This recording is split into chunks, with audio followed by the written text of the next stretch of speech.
Let's talk about the fall of Singapore. It was February 1942, and Winston Churchill himself called it the British Empire's worst disaster.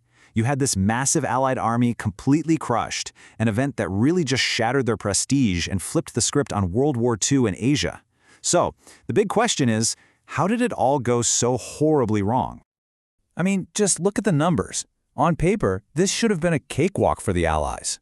Lieutenant General Arthur Percival, he had 85,000 troops, British, Australian, Indian, a huge force. And who were they up against?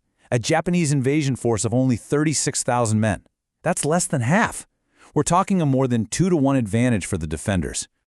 So how in the world does a bigger army, defending what's supposed to be a fortress, just completely collapse in a single week? That's the puzzle, right? And that's exactly what we're going to dig into. We'll look at the huge mistakes, the frankly brilliant Japanese strategy, and the absolutely impossible choices that led to the final surrender. Okay, so the story really kicks off with this myth surrounding Singapore. Everyone called it the impregnable fortress, this unbeatable stronghold. But here's the thing. That confidence, it was built on a foundation of, well, sand.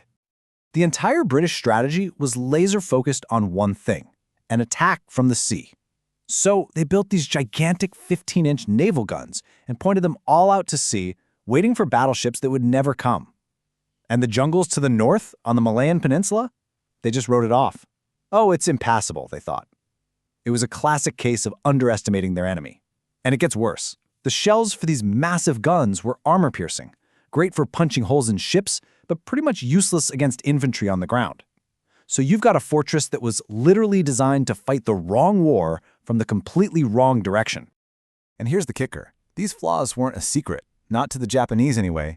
Their intelligence was incredible. They had broken British code, so they were literally reading messages between Singapore and London that spelled out just how weak the island's defenses were. They weren't guessing where the weak spots were. They knew. They had the playbook. So forget that attack from the sea everyone was waiting for. The Japanese did the exact opposite. They launched this lightning-fast campaign straight down the Malayan Peninsula, and they turned the jungle, the very thing the Allies thought was their ultimate defense, into a weapon against them. It was just a stunning 70-day blitz. Japanese forces just tore through over 650 miles of jungle. And get this, just 2 days into the campaign, they sank the pride of the British Navy, the battleships Prince of Wales and Repulse. Damn. British sea power in the region? Gone. After that, the Allied defensive lines just crumbled, one after the other, forcing everyone into this desperate, full retreat back to Singapore itself. You see, this was a total mismatch in how they thought about the battlefield. The Allies looked at the jungle and saw an impassable wall. The Japanese looked at the same jungle and saw a superhighway. They used troops on bicycles, of all things, and light tanks to just zip through it, constantly outflanking the Allied positions. The jungle didn't stop the Japanese. It was their cover. It was their path forward. So by the time early February rolls around, the defenders are now trapped. They're stuck on the island, they've blown the causeway that connects to the mainland, hoping to stop the advance, and now the final, brutal siege is about to begin. And the Japanese didn't sneak onto the island. Oh no, they kicked things off with an absolutely terrifying artillery barrage. Can you imagine? In just 15 hours, they fired 88,000 shells. They just rained down on the Australian defenders in the northwest, completely severing their communication lines and leaving them shocked, isolated, and just stunned. Their attack was surgical. It was precise. They knew exactly where to hit, the lightly defended northwest coast, and they punched right through. At the same time, the last of the British fighter planes were pulled out, which meant Japan now had total control of the air. And then came the knockout blow.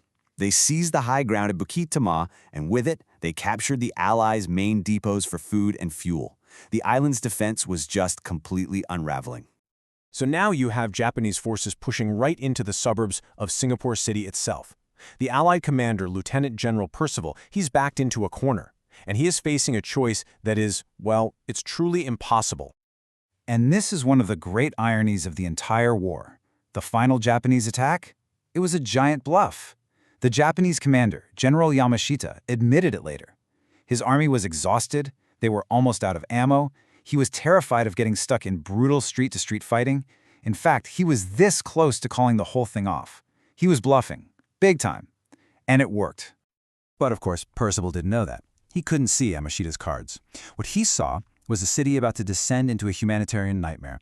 You've got 1 million civilians packed into this tiny, shrinking area, with bombs and shells falling constantly. The city's water supply was just about to fail. His own ammunition was nearly gone. Fuel for the vehicles, all gone. And to make it all worse, to add to the insane pressure, he's got this direct order from Winston Churchill back in London, saying, "You must fight to the bitter end. The honor of the British Empire is at stake." But for the guy actually on the ground, this abstract idea of honor was crashing head-on into the very real possibility of 1 million civilians being slaughtered. So faced with that horrifying reality, on the afternoon of February 15, 1942, Percival made his choice. He chose to prevent a massacre. He went to meet General Yamashita and he formally surrendered. The fallout from this was immediate, and it was catastrophic. It sent shockwaves around the entire world and signaled a huge, permanent shift in the global balance of power. Something like 80,000 Allied soldiers laid down their weapons, and they joined another 50,000 who had already been captured in Malaya. It was, and still is, the biggest single surrender in the entire history of the British military. And for so many of them, they wouldn't survive the brutal years of captivity that were to come. Now, the actual fighting for the island, that final week, was incredibly bloody. Both sides took about 5,000 casualties. But the true human cost? That was so much bigger. You have to think about all those prisoners of war and the absolute horrors that were about to unfold for the civilian population. Almost immediately after the surrender, the Japanese occupation began with an atrocity known as the Suk-Ching Massacre. This was a cold, systematic purge.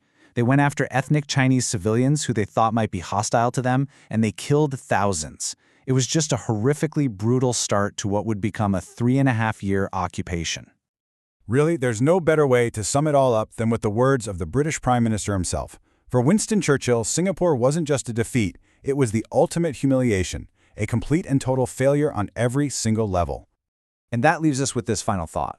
How can one military defeat just completely shatter an empire's prestige forever? Because the fall of Singapore was so much more than just a battle lost. It was the moment the myth of European invincibility in Asia was shattered for good. The impregnable fortress fell apart in just a week.